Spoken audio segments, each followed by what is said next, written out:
Hello and thank you for tuning into An Otaku in Japan, and today's topic is going to be why I could not find a public garbage bin in Tokyo.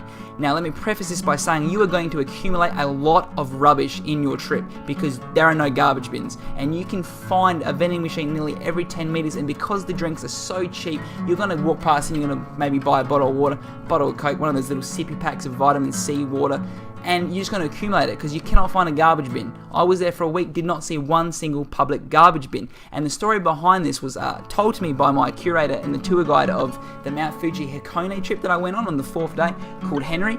Fantastic tour guide, absolute legend. I'm going to put a picture of him up at the end of this video because he was a fantastic tour guide. Spoke kind of broken English, but it was a brilliant experience to say the least. Anyway, he told us of why there was no garbage bins, and that is because of the 1995 sarin gas attack of the Tokyo Underground, which used garbage bags as a means of actually filling the carriages with liquid sarin. And how they did this was they filled the garbage bags with sarin, and then they got on the train, put the bag on the floor, and with the sharpened tips of umbrellas, poked it, and then got off at the next stop, which then accumulated throughout the carriage, and then the people obviously got injured, got killed. I think it killed 13 people and injured around 6,000, around 50 of them were severely injured.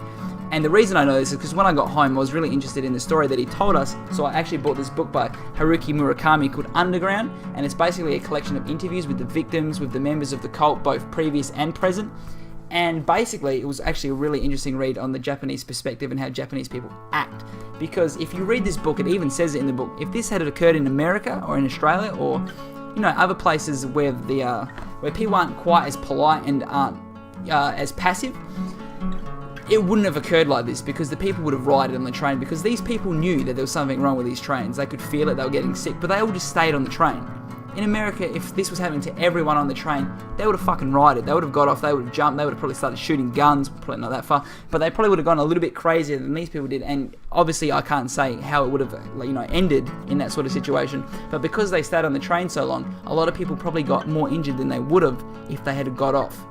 So it was also an interesting perspective just on the Japanese perspective of life and how they act in certain situations, because like I said, they're such a passive people. It's a fantastic thing. I'm not saying that as a bad thing. They are such a passive people that they didn't do anything. They took too long to realize that this was happening, and then even in the book it says that they weren't prepared for such a thing to happen because it's such a peaceful country. They were not prepared. But that's why there was no garbage bags in Tokyo, and I kind of felt like a bit of a dickhead because I was complaining so much for that 4 days about there being no garbage bags, and that's a pretty understandable reason why there wouldn't be garbage bags with the amount of people that affected in Tokyo.